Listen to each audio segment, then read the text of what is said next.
Como é que eu posso responder às questões feitas em lógica de primeira ordem a partir da consulta a uma base de conhecimento, também em lógica de primeira ordem? A resposta a essa pergunta ficou aberta no vídeo anterior. E é neste vídeo que nós vamos tratar do assunto, mostrando os mecanismos de inferência em lógica de primeira ordem e a comparação entre estes mecanismos e os mecanismos já existentes na lógica proposicional. Vamos lá.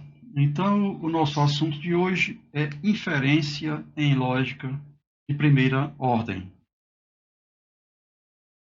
A primeira coisa que nós devemos estudar é como eliminar os quantificadores universal em lógica de primeira ordem, ou melhor, os quantificadores universais. Isso é feito através de um mecanismo chamado de instanciação universal. Através da instanciação universal, ela me garante toda instância de uma sentença universalmente quantificada, ela é consequência lógica da mesma. Então, nós temos aqui, se nós tivermos uma sentença para todo VA, e aplicarmos uma substituição de V, as variáveis V, por outro G, outro termo qualquer, teremos uma nova expressão alfa, que é consequência lógica da expressão alfa original. Aqui nós temos como exemplo, seja a expressão universalmente quantificada, todo homem é mortal. Ela está universalmente quantificada porque aí nós não identificamos nenhum ser humano, nenhuma pessoa. Nós dizemos que todos os indivíduos, homens, são mortais. Essa expressão tem como consequência lógica, obviamente, Pedro é mortal, José é mortal, etc. Então, uma expressão universalmente quantificada tem como consequência lógica uma instância dela. Aqui está a expressão em lógica de primeira ordem. Para todo x, se x é h, então x é m. Ou seja, se x pertence aos conjuntos dos H, então x também pertence ao conjunto dos M. Então, se H é o conjunto dos homens, se x é elemento de H, x também é elemento de M. Se qualquer elemento de H é também elemento de M. Então, pegamos aqui, por exemplo, Pedro. Se Pedro é elemento de H, Pedro é homem, então Pedro é mortal. Peguemos aqui, por exemplo, José. Se José é homem, então José também é mortal. Pegamos aqui outro exemplo como João. Se João é H, se João é homem, então João também é mortal. Então, para todo x, H de x implica M de x, H de Pedro implica M de Pedro, H de José implica H de José, H de João implica M de João. Todas essas instâncias, que são esses termos aqui, instâncias, são consequência lógica da sentença original.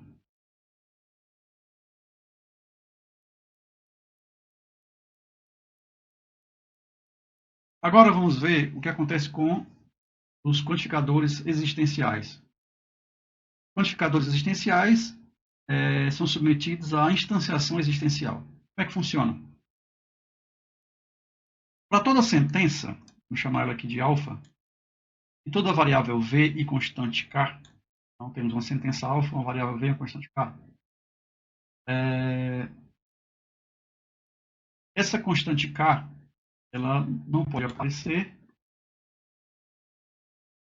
em nenhum outro lugar da base de conhecimento.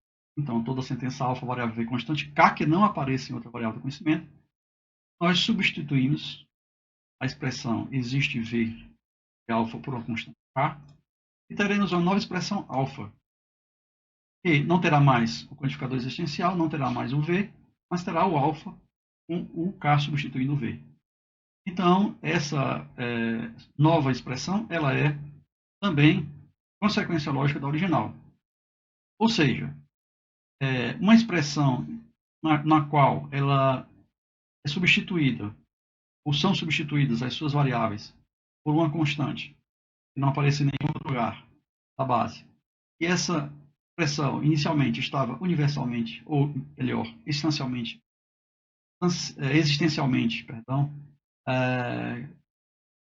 quantificada, essa nova expressão é consequência lógica da expressão anterior. Veja o exemplo. Então, seja X uma pessoa e X inteligente. Então, existe alguém que é inteligente. Essa expressão aqui quer dizer, existe alguém que é inteligente.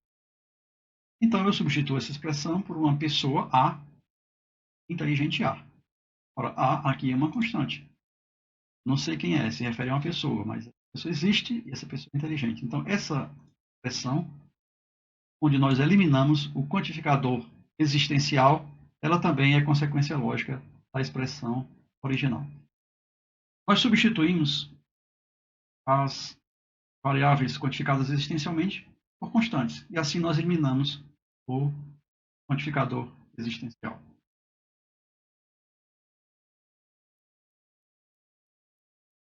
Se nós criarmos todas as instâncias possíveis para a quantificação universal que nós vimos no slide anterior, nós teremos algo do tipo: Bigodinho é um gato preto e bonito.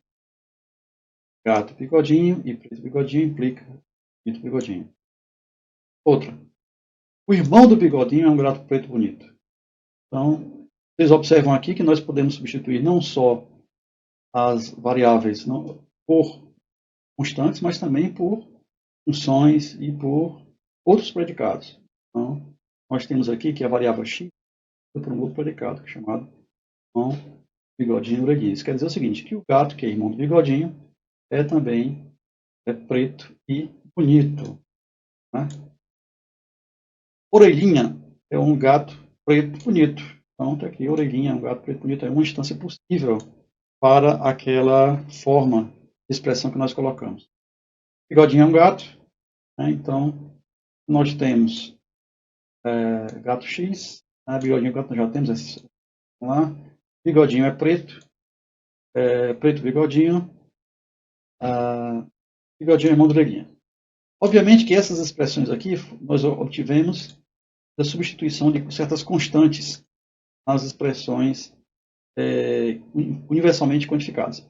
Essas expressões aqui são fatos adicionados à base de conhecimento para criar uma instância específica do nosso problema. Então, o que é que nós tínhamos originalmente? Nós tínhamos originalmente essas expressões, essa expressão quantificada universalmente. Nós temos essas expressões de instância do problema, ou melhor, fatos que são adicionados à base. E mais uma, diríamos assim, uma função, na realidade, ou um predicado binário relacionando bigodinho com orelhinha. Então, nós temos aqui uma base de conhecimento que foi expandida, que era originalmente somente em lógica de primeira ordem, e foi expandida para uma base de dados proposicional. Se vocês observarem aqui, nós não temos aqui nenhum quantificador, nem temos variáveis. Então, esta base aqui está proporcionalizada.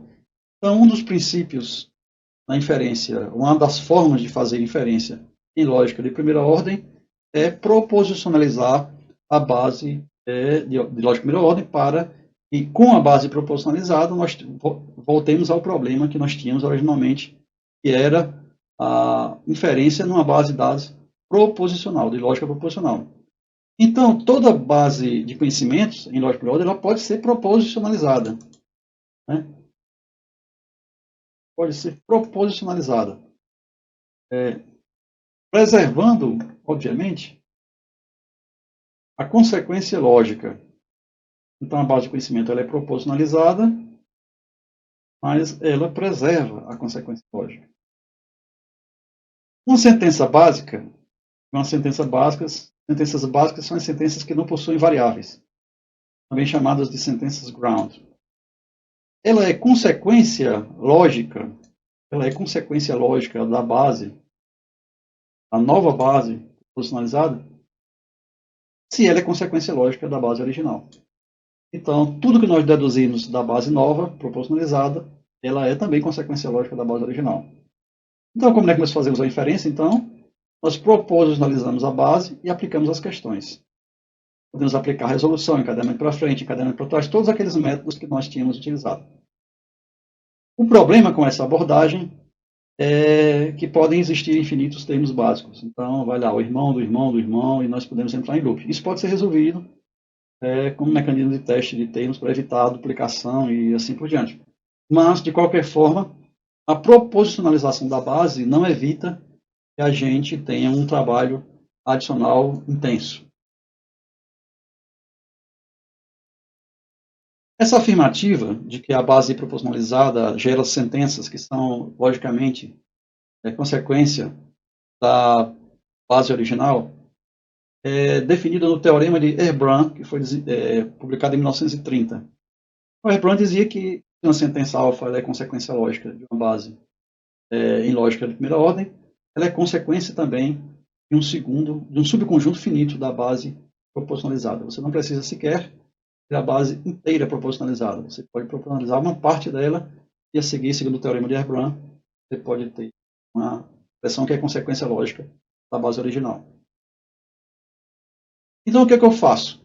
Eu crio um loop de redução. Com essa abordagem, eu crio um loop de redução e fico dentro desse loop até que todas as expressões sejam proporcionalizadas. Então, eu crio uma base de dados proporcional, distanciando, e quando essa base tem n termos, obviamente a profundidade dessa busca desse laço vai chegar também a n termos. A seguir, nós verificamos se a expressão que nós queremos provar, por exemplo, a expressão alfa que nós queremos provar, é consequência dessa base nova proporcionalizada. Entra no loop. Obviamente que esse loop ele é infinito quando a expressão alfa não é consequência, por conta da semidecidibilidade da lógica que a gente já discutiu no vídeo anterior. Então, repetindo o que a gente já falou, a semidecidibilidade ela é bem claramente definida através do teorema de Turing e Church, que foi também publicado em 1936. Ela diz o seguinte, que a consequência lógica para a lógica de primeira ordem é semidecidível. Então, isso quer dizer o quê? Que existem algoritmos que dizem sim para toda sentença dedutiva. Bom, existem algoritmos que dizem sim para toda sentença dedutiva. Mas nenhum algoritmo existe que diga não para toda sentença dedutiva. Então é isso. Nós podemos ter certeza do certo, mas nunca teremos certeza do errado, assim, falando em termos grosseiros. Na realidade, nós temos certeza quando a sentença é lógica, consequência lógica, mas não temos certeza que ela não é. Bom, a proporcionalização ela também gera sentenças irrelevantes. Muitas vezes você vai trabalhar, proporcionaliza a sua base e gera um monte de sentenças que você não precisa, não necessita, não estava procurando por elas. Com P predicados, a gente ainda tínhamos P predicado de realidade K, ou seja, número de argumentos predicados, como queiram, e N constantes, nós teremos P vezes N elevado a K instâncias. Então, nós teremos uma quantidade muito grande de instâncias. Se nós não quisermos proposicionalizar toda a base, nós podemos trabalhar com partes dela. E é através da utilização de partes delas que nós vamos também encontrar, digamos assim, provas para as perguntas que nós estamos buscando, para as questões que nós estamos colocando. Então, nós podemos obter uma inferência imediata se nós pudermos encontrar uma substituição, e aqui substituição de θ, de tal forma que as expressões gato x, preto x, possam satisfazer ou possam criar uma instância que case de alguma forma com fatos básicos já declarados na base. Então vamos ver, nós temos aqui duas expressões, gato x e preto x. Nós aqui pegamos x e substituímos pelo nome bigodinho. Esse x substituído por bigodinho nós chamamos de substituição, e chamamos aqui de θ. Então, aplicando a substituição na expressão original, gato x, preto x implica bonito x, nós temos gato bigodinho, preto bigodinho, implica e bonito bigodinho. Nós temos que essas duas, porque esse antecedente dessa implicação também existe na base. Nós temos o gato bigodinho presente na base e nós temos também o preto bigodinho presente na base. Ora, Então, se nós temos essas expressões presentes, nós podemos aplicar o modus ponens, que é o que nós já vimos em lógica proposicional, e definir, então, que bonito, bigodinho, é verdade e é o que nós queríamos saber. Então, nós realizamos um processo de inferência aplicando duas coisas. Primeiro, uma substituição e, em seguida, o modus ponens. A partir daí, nós podemos generalizar essa regra. Nós podemos aplicar uma coisa chamada modus ponens generalizado. O que é isso? Dado um conjunto de expressões com variáveis, P1, 2, P2, P3, Pn, todas elas com variáveis, nós aplicamos uma substituição e, ao serem encontrados os termos básicos, consequente dessa expressão, com a substituição, fica provado. Então, o modus ponens generalizado ele é utilizado com uma coisa chamada cláusulas definidas. Cláusulas definidas são um conjunto de expressões ou de disjunções com exatamente um único literal positivo. Na realidade, se você representar ela como disjunções, se você representar ele como uma implicação, sempre vai ser algo desse tipo. P1, P2 e Pn. Se nós usarmos a transformação de Morgan aqui, nós teremos que não P1, ou não P2, ou não P3, ou não Pn, ou Q. Então, Q seria o único literal positivo. Então, neste caso, se tivermos um conjunto de cláusulas definidas, podemos aplicar o modus ponens generalizado. Uma vez que nós aplicamos o modus ponens a uma expressão, aplicamos na seguinte, na seguinte, na seguinte, e aí nós temos uma coisa chamada encadeamento para frente. Mas vamos ver, antes do encadeamento para frente, vamos ver um pouquinho a questão da unificação. A unificação, ela é necessária para que você possa realizar o modus ponens. Imagine que você tem a expressão gato X e preto X, e você quer transformar isso na expressão gato orelhinha e preto orelhinha. Então você tem que comparar se naquelas variáveis é cabível uma substituição de um termo chamado orelhinha. Isso é feito através de uma coisa chamada unificação. A unificação é o ato de encontrar uma substituição igual a duas expressões. Então, se eu tenho a expressão P, conhece Pedro, tenho a expressão Q, conhece Pedro Carla, eu igualo essas duas expressões, ou eu faço uma expressão ser equivalente a outra, através de uma substituição de x por Carla. Então, eu tenho uma variável x, um termo Carla e uma expressão que unifica as duas outras. Uma substituição que unifica duas expressões. A expressão Pedro X conhece e conhece Y Bill pode ser unificada se eu substituir X por Bill e Y por Pedro. A expressão conhece Pedro e a expressão conhece Y mãe de Y, eu posso substituir, pode ser unificada, Y por Pedro e X pela mãe de Pedro. Pegaria duas expressões equivalentes, iguais. Nós teríamos, agora, nesse caso aqui, conhece Pedro X e conhece X, ou J, sei lá o que foi isso. Nesse caso, nós temos a expressão aqui x está de um lado, aqui está do outro. Então, se nós tentarmos substituir x por Pedro aqui e x por J, vai ficar dois valores diferentes para a mesma variável x. Então, isso gera um conflito e, obviamente, uma falha na unificação. Muitas vezes, para resolver esses problemas, faz-se uma coisa chamada padronização separada, ou seja, cada variável é assumida um valor distinto de todas as outras. E aí você pode pegar essas variáveis e, uma vez que elas são distintas de todas as outras, elas podem assumir valores, cada um seu valor diferente. Quando nós estivermos realizando unificação, pode acontecer que na unificação de duas expressões nós tenhamos várias substituições diferentes candidatas ao unificador. Por exemplo, imagine que você tem a expressão conhece Pedro X e conhece YZ. As seguintes possibilidades são definidas para a substituição. A primeira delas pode ser substituir Y por Pedro e X por Z. É o caso mais natural, é a coisa que vem à cabeça em primeiro lugar. Uma segunda opção é substituir o Y por Pedro. mas também o x por Pedro, também o z por Pedro. No primeiro, nós temos a substituição de uma variável para o outro, de forma que deixa um termo livre ainda. No segundo, todos os termos estão já definidos em termos de constantes, ou seja, não há mais variáveis aqui. Nesse caso, nós dizemos que o primeiro unificador ele é mais geral do que o segundo.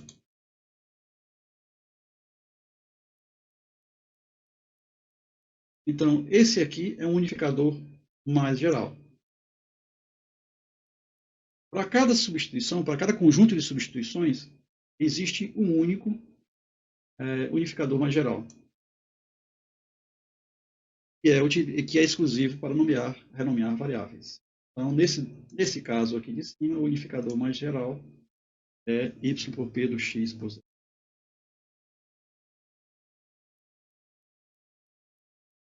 Vamos ver aqui rapidamente o nosso algoritmo de unificação. Nosso algoritmo de unificação é implementado através de uma função recursiva, chamado de unifica, que recebe 3 argumentos. Um termo, chamei de x, um termo y, que deverão ser unificados, e a variável temp recebe as substituições em andamento. Essa função é recursiva e o tempo é passado entre as execuções enquanto o processo de unificação é realizado. Bom, se esse tempo aqui, por acaso, a palavra falhou, é um resultado indicando que houve falha em alguma das chamadas subfunções, ele retorna falhou, simplesmente não teve como resolver o problema. Se não, se o x é igual a y, então o processo acabou. Retorna temp é unificador. Se x é uma variável, então x é uma variável, y é um termo, ele retorna a unificação de x com y. Só que essa unificação não é a unificação nessa função que nós estamos fazendo, é uma outra função que vai unificar a variável. Então, essa unifica variável é a função que a gente vai ver em seguida. A mesma coisa acontece com y. Y é variável, nós estamos diante de uma variável a ser unificada, então nós unificamos a variável na outra função. Se não, se o x e o y são termos compostos, então nós vamos extrair os argumentos de x, os argumentos de y, e vamos passar para a função unifica o nome, o operando de x e o operando de y. Eu chamei de operando de x e operando de y, na realidade é o nome da função que está sendo passada. Esses aqui são os argumentos, esse aqui é o nome. Então ele vai unificar os nomes, e aqui ele vai unificar os argumentos da função. Né?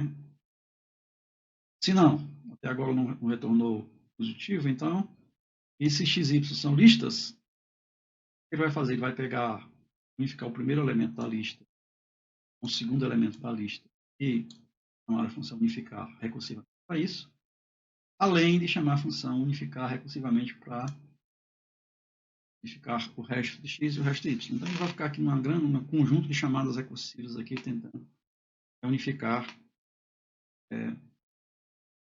as duas listas. E até o momento, ele não encontrou nenhuma solução, então ele retorna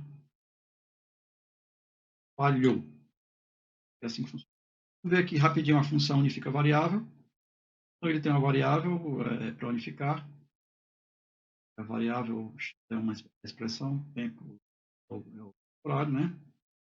Então, se uma substituição de var por val pertence ao tempo, já existe uma substituição de tempo, então ele vai retornar a unificação, ao invés da variável, vai ser o val pelo x, passando para ele o tempo, ampliado. Se o x substituído por val, por uma variável qualquer, pertence ao tempo, quer dizer, já está lá essa substituição, então ele unifica quem? A variável, o valor e o tempo.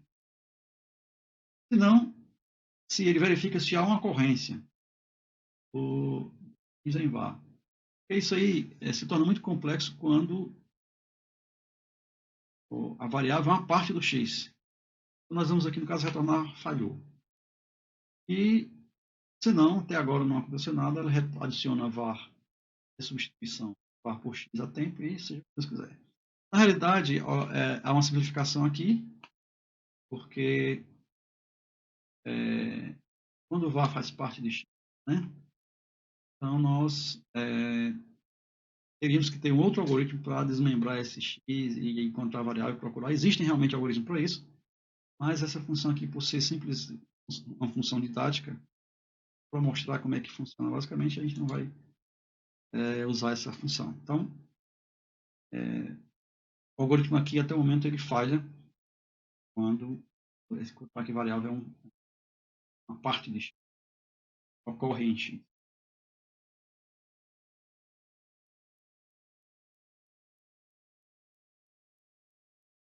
Para que a gente possa dar continuidade ao nosso estudo aqui de inferência, nós vamos ver aqui uma pequena base de conhecimento que está no livro do Russell e Novick, que é o livro que a gente segue aqui como referência. A base de conhecimento está na forma de um texto. Nós podemos dizer que é uma base de conhecimento, formato de dados não estruturados, um texto. O que está escrito lá? A lei americana estabelece que é um crime um americano vender arma para nações hostis. O país Nonô, o inimigo do Zewa, tem alguns mísseis. E todos esses mísseis foram vendidos pelo Coronel West, que é americano. Então, nós temos isso aqui, conhecimento estabelecido na base de conhecimento. Nós queremos dizer o seguinte, que o Coronel West é criminoso, nós queremos uma prova que o Coronel West seja criminoso. Bom, um dos métodos que nós já vimos para inferência em LPO é o encadeamento para frente. E nós vimos que também nós podemos fazer isso em lógica de primeira ordem, utilizando o modus ponens generalizado. Então, basta que a gente tenha feito uma série de unificações nas cláusulas, basta que a gente tenha feito uma série de substituições que a gente poderá aplicar o modus ponens generalizado. A primeira coisa que nós vamos fazer é definir toda a base na forma de cláusulas definidas. As cláusulas definidas são as cláusulas da lógica de primeira ordem, eliminados os quantificadores e na forma de uma conjunção ou de junção de expressões onde apenas um literal é positivo. Ou ainda na forma de Horn, onde nós temos uma conjunção de expressões que implica no outro expressão. A primeira expressão que nós temos lá é um crime para um americano vender arma para nações hostis. Isso pode ser representado em LPO de para todo x, se x é americano e arma y e vendeu xy e hostil z implica criminoso x. Essa aqui é a expressão em LPO da primeira frase que está na base de conhecimento. A seguir nós temos, Nonô possui alguns mísseis.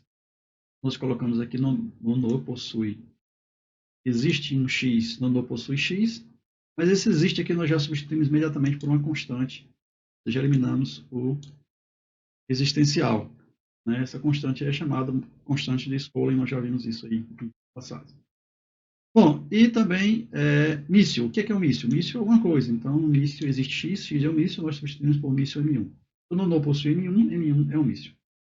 Todos os mísseis foram vendidos pelo Coronel West. Então, para todo x, e Nonô possui x, quem vendeu x para Nonô foi o West. Aqui a nossa expressão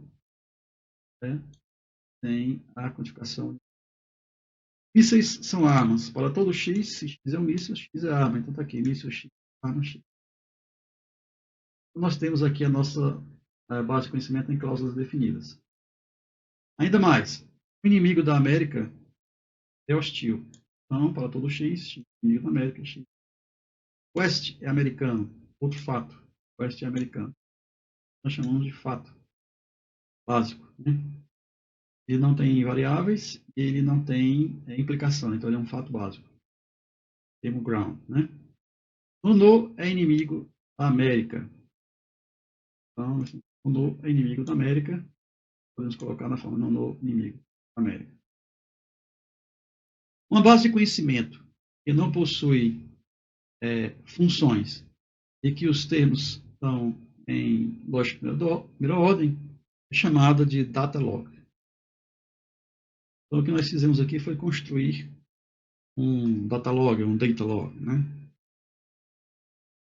Bom, então nós aplicamos o encadeamento para frente, que é muito simples. Consiste basicamente em você partir dos fatos básicos. Você tem que oeste americano, você tem que o M1 é um míssil, você tem que Nono possui M1, que Nono é inimigo da América.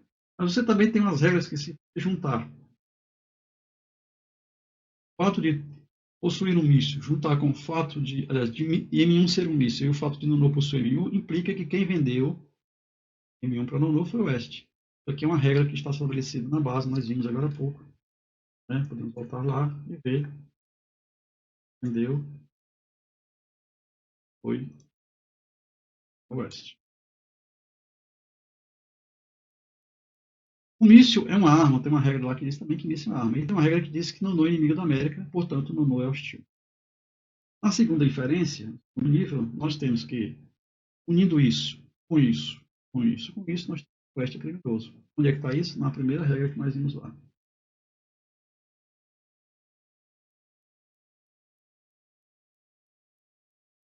Americano e arma e vendeu implica.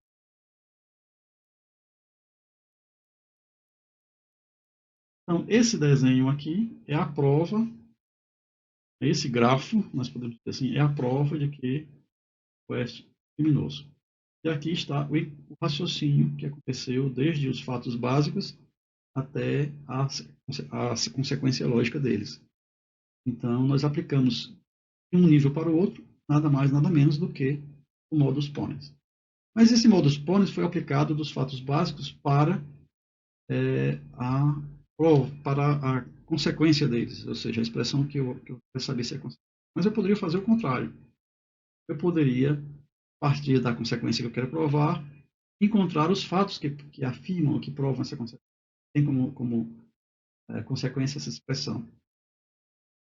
Então, se eu quero provar que o oeste é criminoso, eu tenho que provar americano oeste, que Y é uma arma, que X vendeu Y para Z, que Z é hostil. Eu substituo o X por oeste, fica do lado. A seguir, para verificar se existe uma arma Y, eu tenho que verificar se existe um míssil Y. E isso acontece substituindo Y por M1. A seguir, eu tenho que verificar que se vendeu X, Y para Z, é preciso saber se existe um míssil, que é o M1, e possui Nono M1, desde que eu substituí o Z por Nono.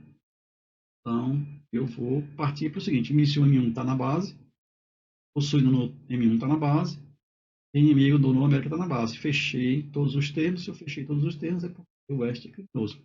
Esse processo que eu fiz agora chama-se encadeamento para trás.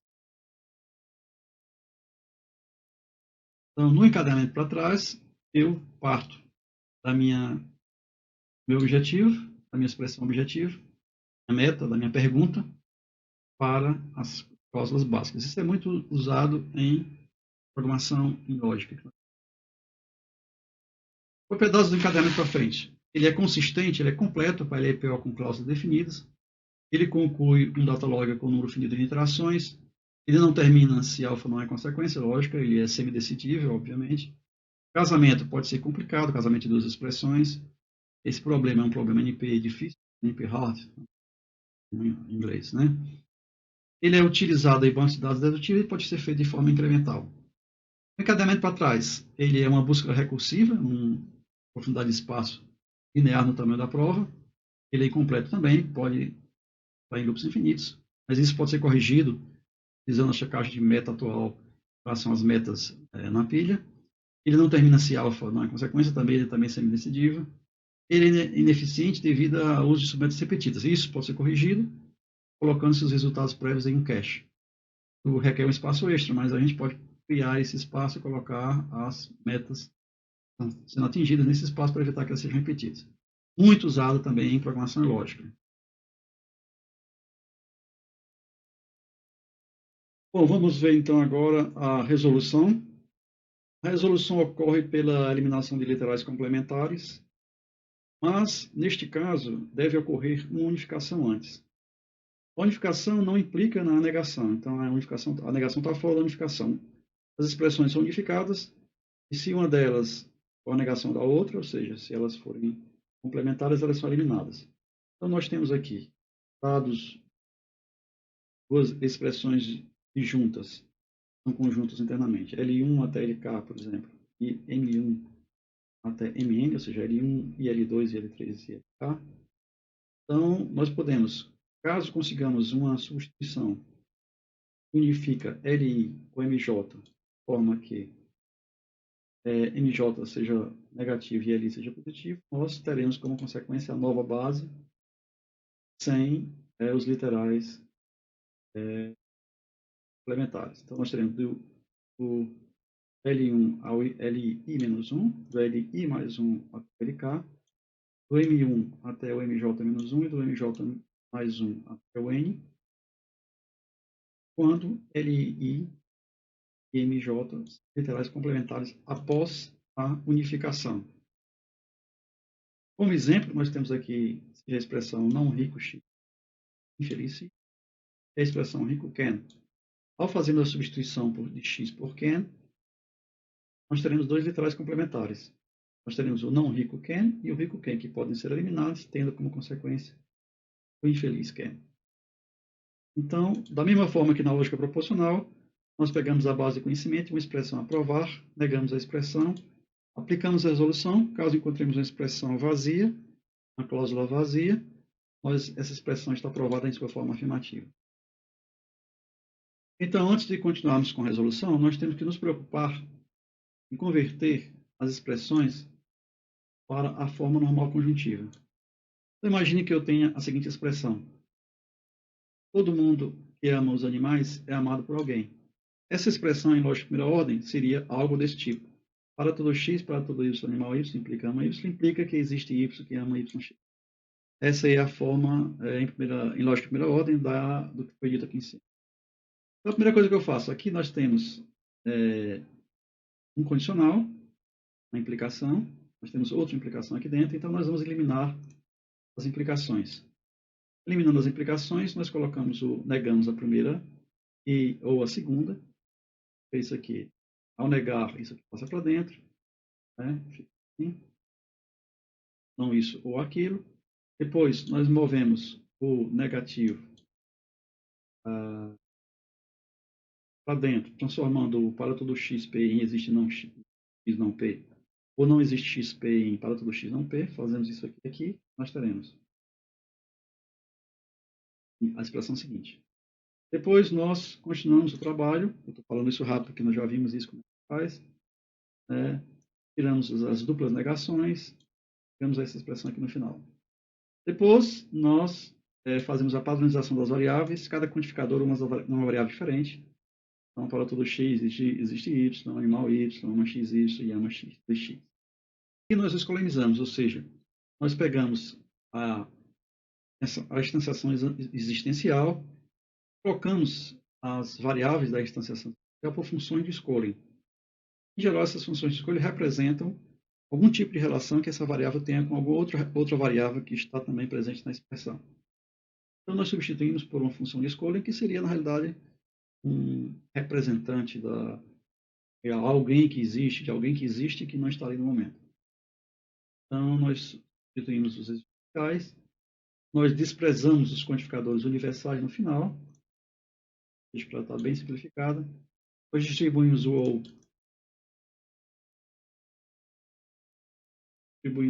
sobre o I, temos a nossa que é uma conjunção de disjunções, ou seja, uma expressão na forma normal conjuntiva. Finalmente, nós vamos aplicar a resolução. Aplicando a resolução sobre o problema do West, nós dizemos que nós temos essas expressões aqui. Aqui. Nós temos essas expressões: americano, não ama, não vendeu, hostil, está na base. E nós queremos provar que o West é criminoso. Nós negamos e aplicamos sobre a primeira expressão. Com isso, nós dividimos essa expressão, eliminamos o criminoso e não criminoso e sobra essa aqui. Nós temos na base também que o oeste americano e podemos unificá-la, não só unificar já está unificado, né, o oeste americano, mas nós podemos eliminá-la com o oeste americano aqui e não americano oeste aqui. Depois nós aplicamos, sobrou não míssil ou arma. Não arma, arma aqui. Eliminando míssil, não míssil, ou vendeu, ou hostil. Aplicando míssil com míssil, nós temos não míssil aqui, míssil está parado na base. Eliminando não míssil com míssil, temos vendeu, ou não hostil. Pegando as expressões míssil ou não possui de novo, nós, e eliminando essa aqui, nós chegamos a não míssil, ou não possui, ou não hostil. Mas nós ainda temos o míssil separado. Então vamos usar o míssil de novo, eliminar o não míssil com míssil e temos possui ou não hostil. Possui está na base, então não possui com possui, elimina, fica não hostil. Não hostil nós temos na base não inimigo ou hostil, elimina o não hostil. Hostil sobra não inimigo. Tendo não inimigo, no Node América nós temos o inimigo do América na base. Então, duas expressões soltas, separadas, nós podemos eliminar e criar uma cláusula vazia. Quando isso acontece, significa que o processo de resolução chega ao final, nós provamos o que queríamos, que era que o West é criminoso. Funcionou assim na lógica proposicional, funciona assim na lógica de primeira ordem.